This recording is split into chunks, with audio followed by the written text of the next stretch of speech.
Up, you guys, and welcome back to another video. And I hope everyone's having a great day, having a great time during this pandemic. Hope you're doing staying productive, do something good with your mental, physical, emotional, and spiritual health.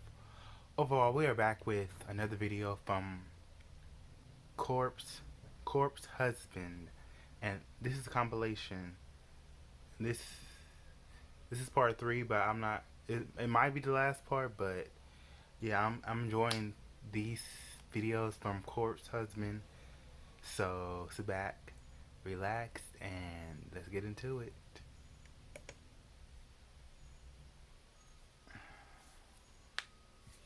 The following story took place in Norway in 2015.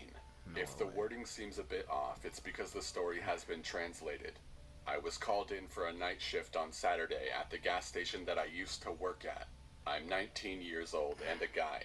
I'm pretty short, like 5'6", but I weigh around 190 pounds. Are you sure you're Because 19? my lifestyle almost only aims for both powerlifting and bodybuilding, Look depending about on which 50. time of the year it is, I got really mad that I got that shift because I need a good night's sleep. But whatever, I needed money anyway. I shaved my head clean like I do every second day while keeping my full beard and packed 3 decent meals for the shift.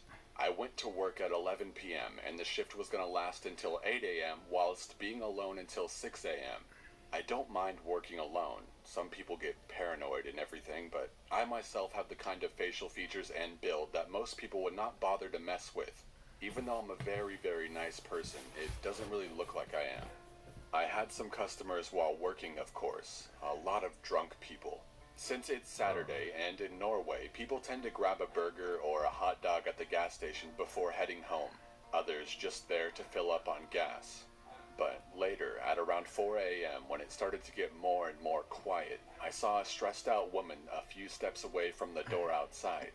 I couldn't exactly tell what she looked like from behind the cashier desk, but I could tell that she was stressed out, Don't fall for standing it. with her arms crossed together while turning her head to the sides and turning around every now and then.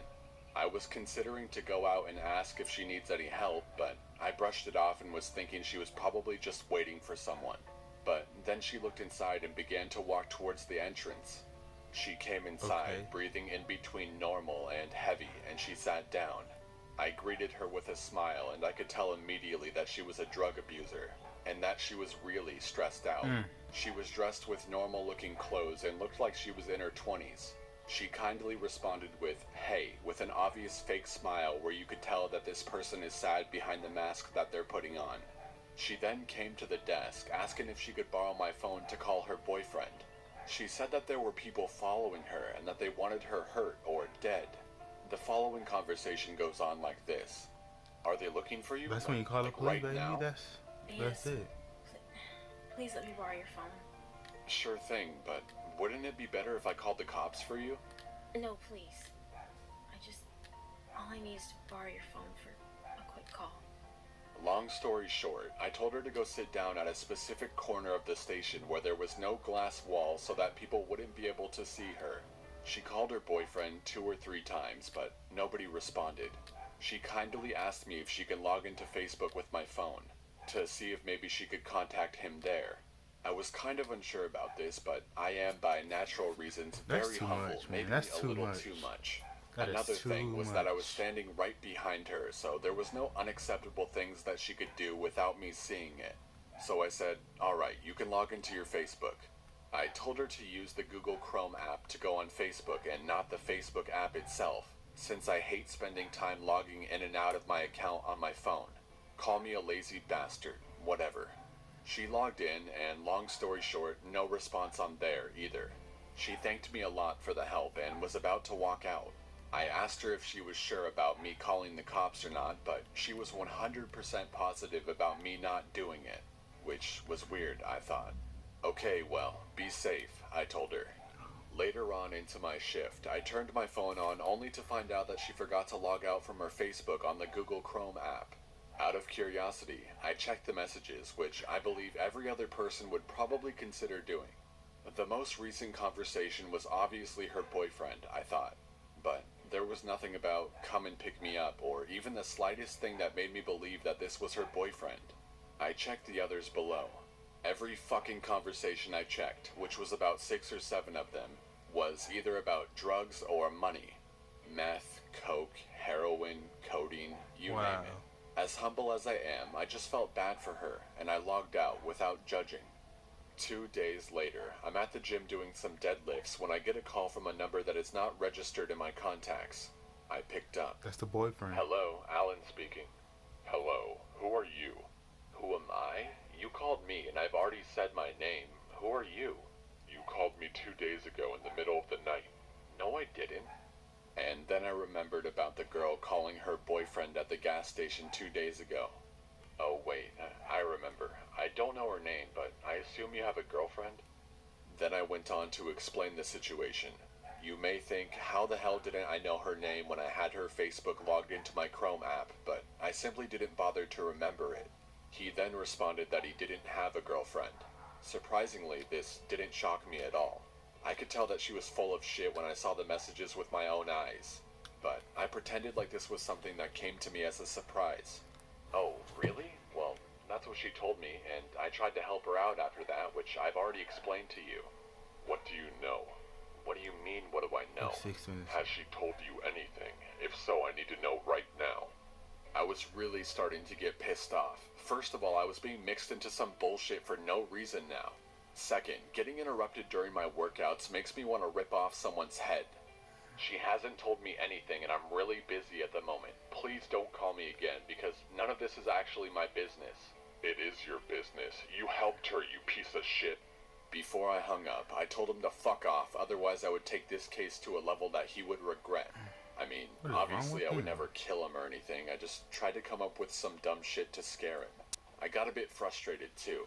Why the actual fuck would that girl call a psycho who obviously didn't like her? It was clear that he was mad because he thought I somehow helped her, which I still don't understand what he meant by that. So, on to the rest of the story. My neighborhood is quiet, and my town is small, so it's not hard for anybody to find anyone. It's as simple as pasting someone's phone number in a specific website and their address will most likely show up. And eventually, I happened to get a little visit. Are you serious? As I said, the neighborhood is very quiet after midnight, and while being in bed, watching some bodybuilding videos for entertainment, I started to hear someone driving towards my area. Well, that's not normal at this time, but it happens. Eventually, I heard a car park right outside my property, behind my garden, which goes a little bit uphill filled with stones and flowers. So I couldn't see the car from that point on, but I heard someone opening the car door and locking it. What the fuck was going on? I opened my window quietly, just to be able to hear a little bit more. I could hear the man walk up the little uphill part of my garden, which made some sounds because of the stones. I won't lie, I was scared as shit. I couldn't see him either, because everything behind my garden is blocked from my point of view by tall cements for the garage. The garden uphill leads to the balcony where a big glass wall is, and that's where my little sister's room is. I went to the exit of my door and quietly walked out. I walked to the cement stairs at the side of my property, which leads me to the exact same spot as him. I could hear footsteps, and I quietly walked up the cement stairs. Then I caught a glimpse of the guy. Probably Oh. the guy I was speaking on the phone with. Keep in mind, I still don't know what the hell he wants from me and why the fuck that junkie woman called him in the first place at the gas station. I know nothing. My adrenaline was high, but got almost to its peak when he was right outside my little sister's glass wall. I was scared, but also really pissed off. No way he's going in there, or trying at all. At the top of the cement stairs, I walked quick but silent, until I saw that he could hear someone walk behind him just a few feet away.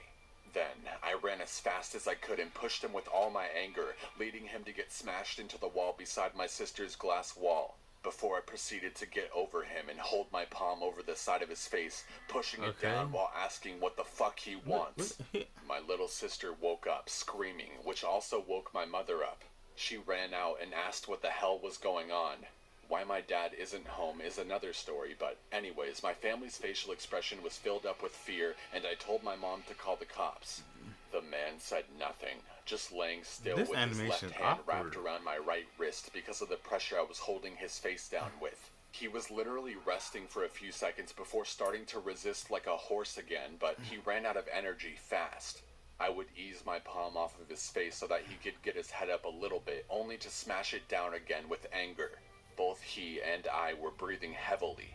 I stopped asking questions, and my mother was on the phone with the police, always reacting with fear when the man started to resist again, but I told her it was under control. It didn't take long before the cops showed up and arrested the guy. I told them the whole story about both the girl and the guy. They were both just regular fucking drug addicts and had both been in prison previously for it. I was scared as shit and still to this day don't know why I had to be involved in this. Maybe he was just a paranoid psychopath. My lesson to you, never let some creepy stranger borrow your personal phone for situations like this. Right. If it sounds dangerous, simply call the police to help them, and if they don't want you to, then just leave it. If you're at work, Leave like it I be. was, use the work phone. Leave it be. Period. Hey everyone, I just wanted to say. Yeah, that was Corpse Husband. The last story actually. I thought it was gonna be more. So yeah,